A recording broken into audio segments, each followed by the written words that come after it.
श्री सद्गुरु श्री सद्गुरु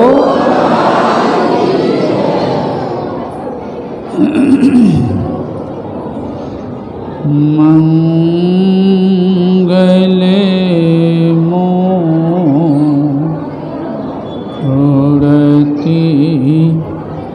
सद्गुरु मिलवै सर्वाधार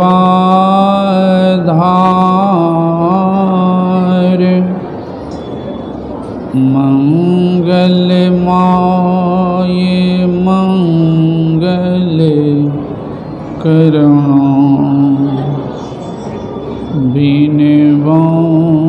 बारंबार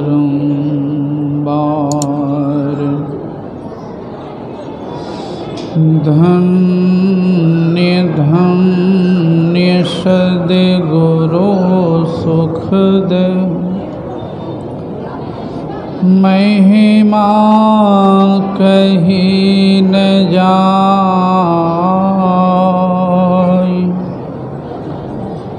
जो कछु कहूँ तुम्हारी कृपा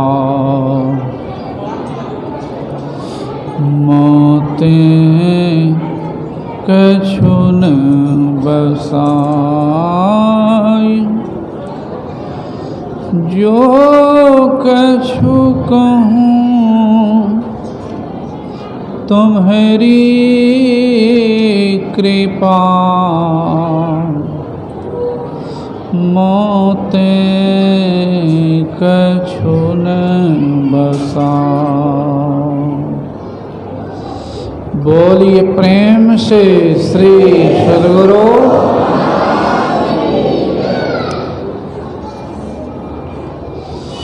पूज्य गुरुजनों को मेरा नमन। सम्माननीय साधु समाज, वर्तमान आचार्य श्री के चरणों में नमन। पूजनीय माताओं एवं भक्तिमती धर्मशीला बहनों, अभी हम लोग इस नववर्ष के अवसर पर रामचरितमानस सार सटीक प्रथम सोपान से पाठ में सुने हैं। उसमें त्रिवेणी की बात भी आई, धर्म पर अटल रहने की बात आई। और अटल रहेंगे कैसे, तो अंत में यह भी बात आई कि सुने समझहि जन मुदित मन, मज्जहि अति अनुराग, तो लहहि चारि फल अछत तनु, साधु समाज प्रयाग। सुनने की बात आई। सुना जाता है समझने के लिए, और समझा जाता है करने के लिए, और किया जाता है पाने के लिए। किसी भी क्षेत्र में को आगे बढ़ा है तो सुनकर ही बढ़ा है, चाहे वो जिधर आगे बढ़े। इसलिए कह रहे हैं प्रेम से सुनने के लिए। यूँ तो जरा इस पर चित्रण करेंगे, सुनने का महत्व तो है, लेकिन है सुनने के मिलता है सिनेमा हॉलों में, सुनने के मिलता है नाच गान में भी, सुनने के मिलता है सब्जी मंडी में भी, सुनने के मिलता है सत्संग में भी। तो कहाँ सुनने का महत्व है? इसीलिए एक संत हुए हैं पलटू साहब, वे अपनी वाणी में कहने कृपा किए हैं कि सुनने का मौका भी कब मिलता है जहाँ से मेरा निर्वाण होगा। और ऐसे संत हुए हैं पलटू साहब कि एक बार दुष्टों ने दुष्ट सुशब्द से हुआ है, पलटू साहब को जलती आग में फेंक दिया था। अब पलटू साहब टहल रहे हैं बाजार में, ऐसे महान हुए हैं। उन्होंने कहा कि पूरब यानी पहले का पूरब पुण्य प्रगट भये तब सत्संग में आई पड़ी। ऐसे नहीं, मैंने कहा संत कह रहे हैं कि पूरब पुण्य प्रगट भये तब सत्संग में आई पड़ी, सौभाग्य जगे तब संत मिले, वही शुभ दिन घड़ी। ये संत पलटू साहब कह रहे हैं।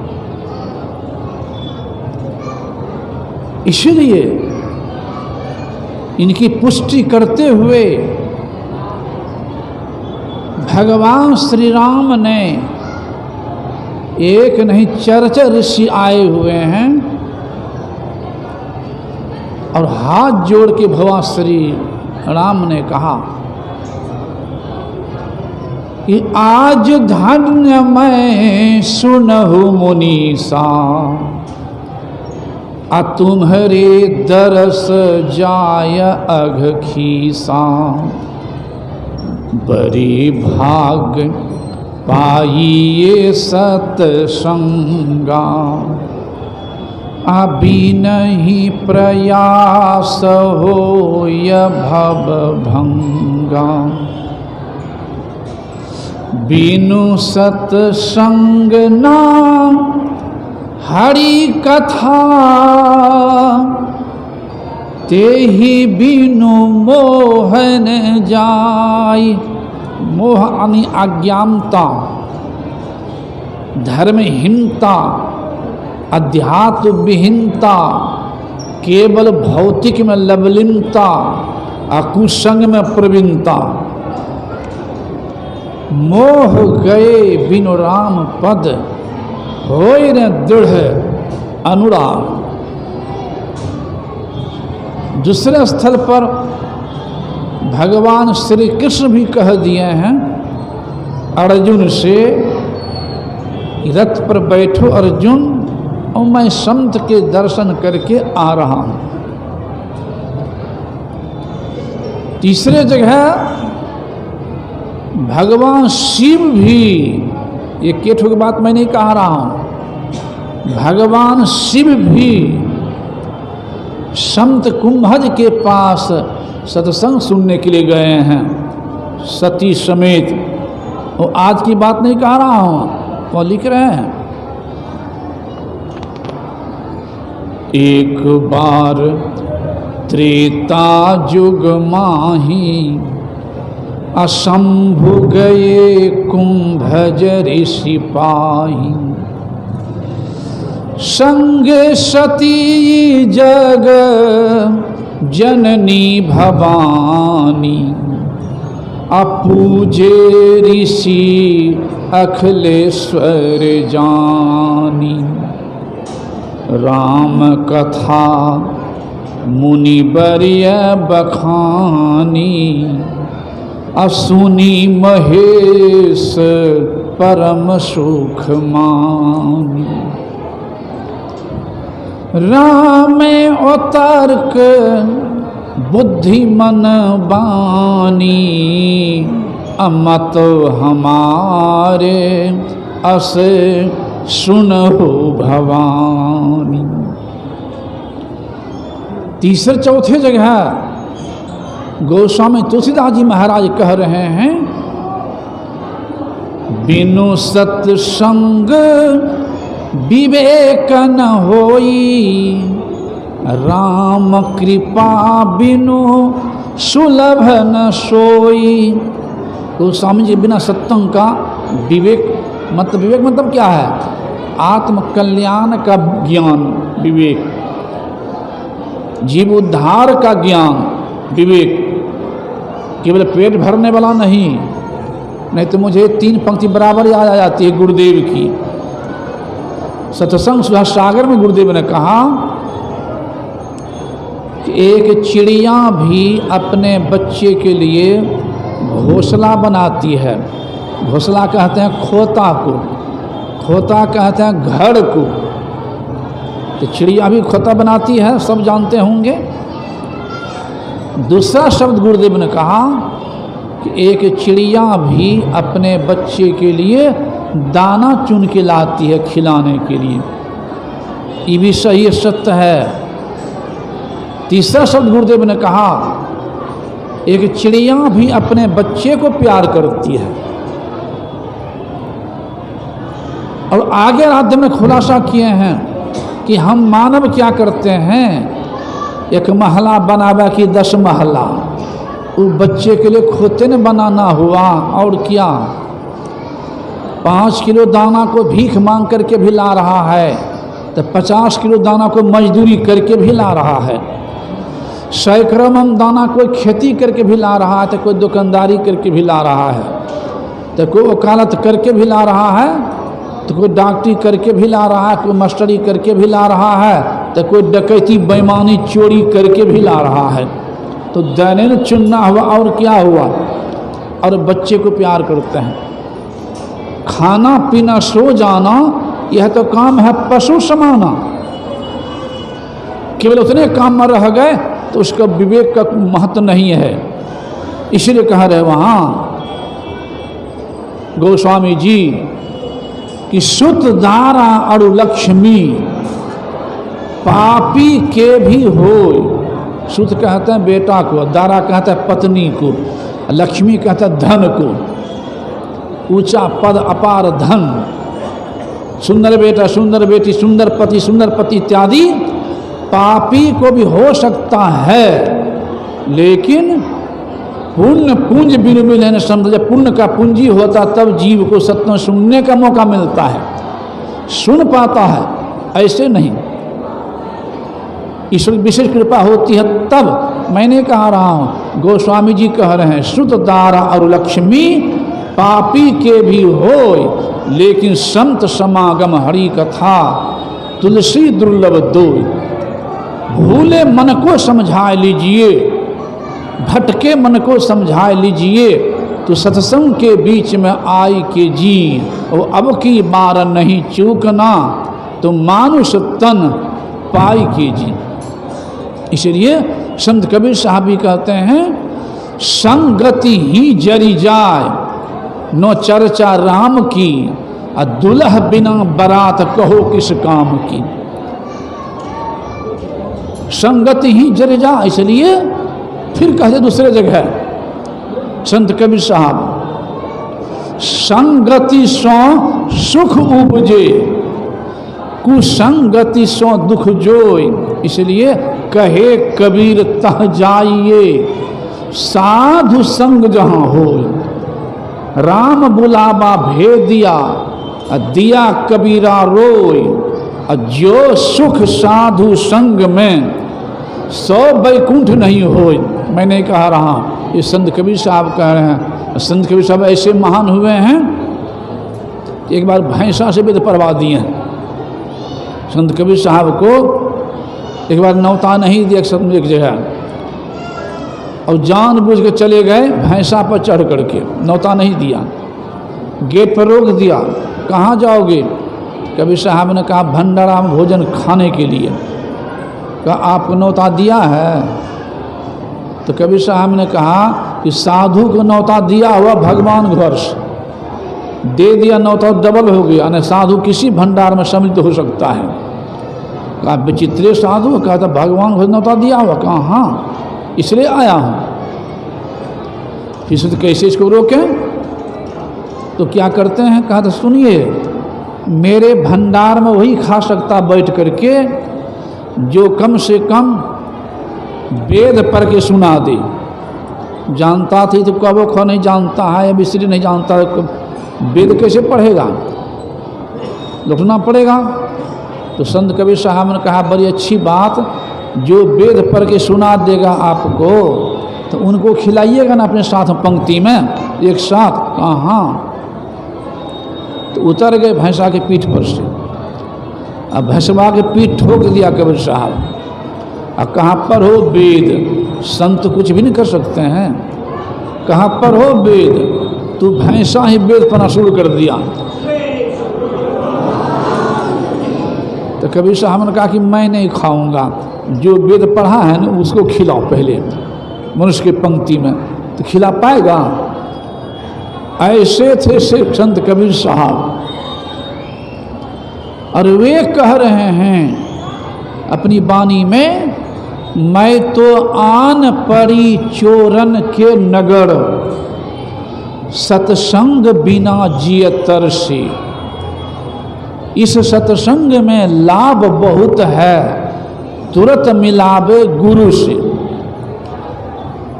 मूर्ख जन कोई सार न जाने, सत्संग में अमृत बरसे।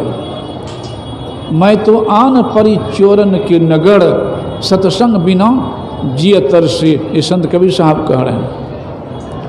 अब जरा विचार करें, नगर कहते हैं बड़ा शहर को नगर गिनती में लेते हैं। कम से कम सुनते हैं 1 लाख आबादी हो तब।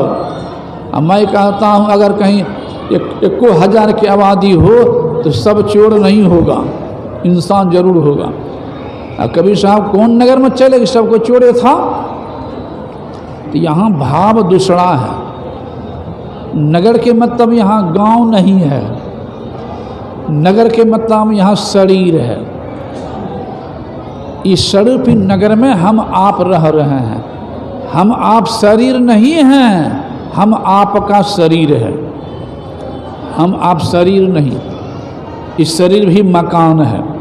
इस शरीर भी मकान में रह रहे हैं। जब तक हम आप इस 3.5 हाथ शरीर भी मकान में रह रहे हैं तभी तक रहने देंगे 10 महला मकान में भी।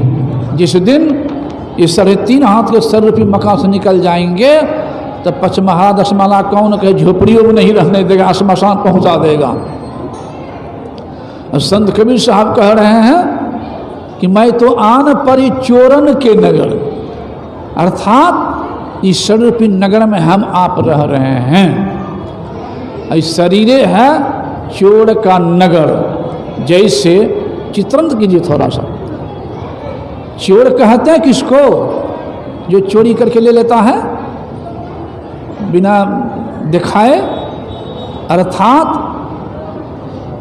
जो इस आँख से हमें नहीं देखनी चाहिए, टीवी पर, सिनेमा में, मोबाइलों पर जो गलत चीज़ जिसको देखने से मनोवृत्ति बिगड़ती है, कुमार्गी बनता है, धर्म से च्युत हो जाता है, वैसे बेभद्र चीज को आप देख रहे हैं तो आपकी आँखें चोरी कर रही है, आपको नीचे को धकेल रही है। दूसरा चोर है जो शब्द, अश्लील शब्द, गंदा शब्द नहीं सुनना चाहिए, वो गंदा शब्द, अश्लील शब्द, बेभद्र शब्द कान से सुन रहे हैं सिनेमा में, टीवी पर, मोबाइल पर, तो आपका कान चोरी कर रहा है।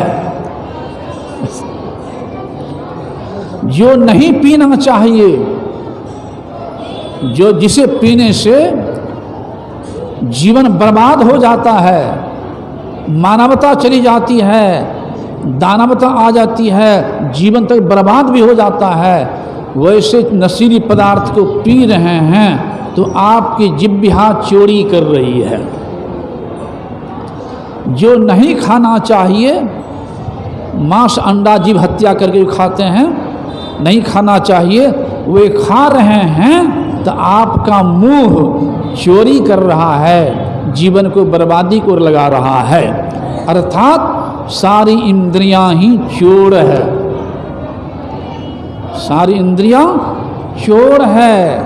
तो चोर का सरदार भी होता है मुखिया, चोर का सरदार भी होता है मुखिया। वो सरदार मुखिया कौन है?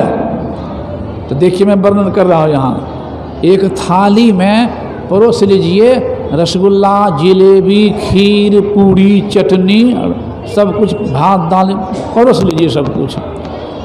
आपका हाथ पकड़ ले रसगुल्ला को, अब मन कह दे कि नहीं पहले रोटिए खाएंगे, रसगुल्ला को छोड़ के हाथ रोटी उठाएगा। रोटी को पकड़वे किए हैं, अब मन कह दे कि पहले चटनी खाएंगे तो रोटी को छोड़ चटनी उठाएगा। और चटनी को पकड़वे किए, अब मन कह दे कि पहले खीर खाएंगे तो हाथ खीर को उठाएगा। बात सही है कि नहीं? यानी जिनको मन उठाने के लिए कहेगा उसी को हाथ उठाएगा। तो मन हो गया सरदार, नहीं हुआ, मन हो गया अगुआ सरदार, इंद्रियां हो गई चोर। अगर सरदारे का सुधार हो जाए, अगुआ का सुधार हो जाए, मुखिया का सुधार हो जाए, तो उससे पीछे चलने वाला सुधार होगा कि नहीं होगा? होगा ना। सबके मूल मने है ना। अरे मने ने सत्संग में लाया है, मने आश्रम लाया है, लेकिन आश्रम आकर के भी मन बहुत लोगों का ऐसा है कि सत्संग सुनने दे नहीं रहा है, खाली गप उड़ा रहा है और घूम रहा है। घूमता तो और जगह भी है। तो मने आश्रम में लाता है, मने सत्संग में लाता है, अब मने सुनने भी देता है, अब मने घुमा भी रहा है, अब मने गप्पो करा रहा है, अब मने दूधो पिलाता है, अब मने शराबो पिलाता है, अब मने आमो खिलाता है, अब मने अंडो खिलाता है, अब मने मांसो खिलाता है, अब मने खीरो खिलाता है, अब मने लातो खिलाता है, अब मने भातो खिलाता है, अब मने नरको ले जाता है, अब मने स्वर्गो ले जाता है। सब करने वाला मने है, सब करने वाला मने, उबारने वाला भी और गर्त में ले जाने वाला भी। तो सब मन का ही सुधार हो जाए तब क्या होगा, कल्याण होगा कि नहीं? इस संत कबीर साहब कह रहे हैं कि भूले मन को, भटके मन को, कुमार्ग में लटके मन को समझा लीजिए, तो सत्संग के बीच में आए के जी, और अब की बार नहीं चूकना, तो मानुष तन पाए कीजिए। मानुष इसलिए हमारे आराध्य देव कहते हैं कि सत्संग मेरी सांस है। आप सोच सकते हैं हमारे आराध्य वैसे महान, सत्संग मेरी सांस है कह रहे हैं। तो सांसें बंद हो जाए तो हम लोग को रहने देगा 5 महला में कि 10 महला में? किन्हीं को जिन किन्हीं सांस बंद हो जाए तो शमशान पहुंचाएगा कि नहीं हो? शमशान ले जाकर लकड़ी बोझ दे, आग धराने लग जाए, लकड़ी बोझ दे शमशान में, आग धराने लग जाए और सांस चलना शुरू हो जाए तो धराएगा आग? नहीं धराएगा, लकड़ी हटा घोर ले आएगा। कहने का भाव क्या हुआ? गुरुदेव कह रहे सत्संग मेरी सांस है। अगर हम गुरुदेव के ज्ञान को पकड़ के हैं, गुरुदेव ज्ञान पर अपने को चला रहे हैं, गुरु ज्ञान के अनुसार हम पान करते हैं, खान पान है, व्यवहार है, आचरण है, तभी हम जीवित हैं धरती पर। अगर संतों ज्ञान से विहीन आचरण है, खान पान व्यवहार है, तो जितना रहते हुए मुर्दा। भगवान बुद्ध ने कहा कि धर्म में जीवन एक दिन का श्रेष्ठ है और अधर्मी जीवन 1000 वर्ष का व्यर्थ है। धर्म में जीवन एक दिन का श्रेष्ठ है और अधर्मी जीवन 1000 वर्ष का व्यर्थ है। हाँ, ये जरूर है कि गलती इंसान से भी होती है, गलती ने तो भगवान हो जाएगा, गलती इंसान से भी होती है। गलती करके वो चेत जाते हैं, उन्हें इंसान कहते हैं, और गलती पर जो गलती करते हैं उसे हैमान कहते हैं। नाला का पानी कोई नहीं पिएगा, छिटका तो नहीं लेगा, अब बैजनाथ धाम भी नहीं ले जाएगा, लेकिन नाला का पानी भी अगर बहते बहते गंगा में मिल जाए तो पीबो करेंगे, और छिटको ले लेते हैं देह पर और बैजनाथ धाम जाकर चढ़ा भी देते हैं। पानी नाले वाला, लेकिन जब गंगा मिल गया तब वो नाला नहीं गंगा हो गया। उसी तरह से पापी से पापी, गिरे से गिरे व्यक्ति भी अगर संत के ज्ञान भी गंगा को पान कर ले तो उनका भी सुधार होना है, और जहाँ सुधार होगा तो उद्धार होना ही है। तो मैं कह रहा था इस गंगा में, जो गंगा बह रही है बगल में, उस गंगा में शरीर की सफाई होती है, मन की नहीं। उस गंगा में, जमुना में या सरस्वती में, उस धारा में शरीर की सफाई होती है, मन की नहीं। असली गंगा है सत्संग, असली गंगा है शब्द के बहते हुए ज्ञान। और इस गंगा में डुबकी जो लगा लेता ठीक से, वो नीच से ऊंचा बन जाता है, पापी से पुण्यात्मा बन जाता है, दुराचारी सदाचारी बन जाता है, हत्यारा से जीव रक्षक बन जाता है, जो इस गंगा में डुबकी लगा ले ठीक से। तो इस पर भी एक कहानी सामने आ गई, कभी सुने होंगे, याद आ जाएगी। और यह बात मैं नहीं कह रहा हूँ, संत मत की बात कह रहा हूँ, संत मत की। गुरुदेव की शिष्या एक बच्ची कुमारी में दीक्षा ली थी, ससुराल गई, संयोग ऐसा हो गया पति मिल गया वही मचखो का, शराबी, धनी मनी, धनी परिवार। गुरुदेव थे ही उस समय की बात कह रहा हूँ, उनके मैं भी गया हूँ सत्संग करने के लिए। वो बच्ची पत्र लिखती है गुरुदेव को। जो पत्र आता था तो हमारे महाशंसी महाराज पढ़ लेते थे और पढ़ करके गुरुदेव को सुनाते थे, और गुरुदेव जो कहते थे लिख देते थे। लिखित प्रभु इस तरह की बात हो गई, मैं दीक्षा ले चुकी हूँ, लेकिन इस तरह की बात हुई, शादी हो गई इस व्यक्ति से जो हमको कहते हैं माँ से बचने में, हमको भी खिलाओ, मैं क्या करूँ। गुरुदेव ने कहा अच्छा घबराने की बात नहीं है, कह दो सुमरन करे मन लगा कर, घबरावे नहीं, सब दिन होते न एक समान। और ऐसा हुआ, मैंने विचित्र घटना घट गई। वो ऐसा हुआ जब समझाते समझाते वो यहाँ तक कह दी कि अगर तुम नहीं, वो लड़की कहती है कि आप हमसे जो काम करवा लीजिए, नौरी बन के रहूँगी, सब काम करूँगी, बस एक काम यही नहीं करूँ हमसे कि मांस मछली नहीं बनाऊँगी। वो ऐसा आदमी कहता तुमको कोई काम करना नहीं है, केवल मांस मछली बनाना है। तो कहते ना ये तो नहीं होगा, ये तो नहीं होगा। तो धमकी क्या दिया, नहीं बना के देगी ना, धनी तो था ही, नहीं बना के देगी ना, दूसरा विवाह करेंगे हम। वो लड़की कहती है कि आप स्वतंत्र हैं, कुछ भी कर सकते हैं, आप स्वतंत्र हैं, लेकिन मैं आपको छोड़ करके मैके भी नहीं जाऊंगी, रहूंगी यहीं, चन्नौरी बन के रहना पड़े, रहूं यहीं, लेकिन मैं बनाऊंगी नहीं। वो ऐसा बेवकूफ निकला, आन पर दूसरा विवाह कर लिया, लाया खोज करके वही मचखो का घर से बना के देने लग गई। अब ये बेचारी नौरी तरह रहने लग गई एक बगल में। अब लेकिन गांव के सत्संगी को हुआ, अरे राम, ये बच्ची को सत्संग के चलते इतना बड़ा कष्ट हो गया, तो कम से कम सत्संग तो मिलना चाहिए। सभी गांव के सत्संगी लोग उन्हीं के सत्संग करने लग गए। 10, 20, 25 महिला माई रोज आते सत्संग करने की उनके यहाँ। दूसरी पत्नी जो लाया बना करके, खाने वाली बना करके वो देने लगी बना के, तो उनके मन में होने लग गया कि मेरे पास तो कोई नहीं आते हैं, 2, 4, 5 गो रोज, एक कोई 2 रोज नहीं आते हैं, दीदी के पास रोज आते हैं बैठने के लिए 10, 5 गो।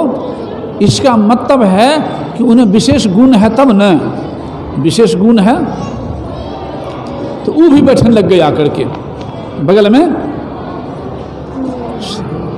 आकर के बैठने लग गई बगल में। तो हम लोग गुरुदेव लिखे हैं सत्संग योग में अष्टघातक 8 आदमी पाप लगता है। जो अपने नहीं खाता है लेकिन कहता है बेटा पोता से खाओ, तो जो आदेश देता है उसको भी पाप लगता है, और जो पकाता है उसको लगवे करता है। बेचने वाले को, टुकड़ा करने वाले को, पकाने वाले को, मसाला पीसने वाले को और खाने वाले को 8 आदमी को पाप लगता है। तो सुनते सुनते मन में होने लगा कि अरे राम, इतना पाप होता है। तो दूसरी पत्नी भी खाना छोड़ दी, लेकिन बना के दे रही है कि बना के नहीं देंगे तो फिर तीसरा कर लेंगे तो परेशानी होगी हमको भी। बना के देने लग गई, लेकिन समझाने लग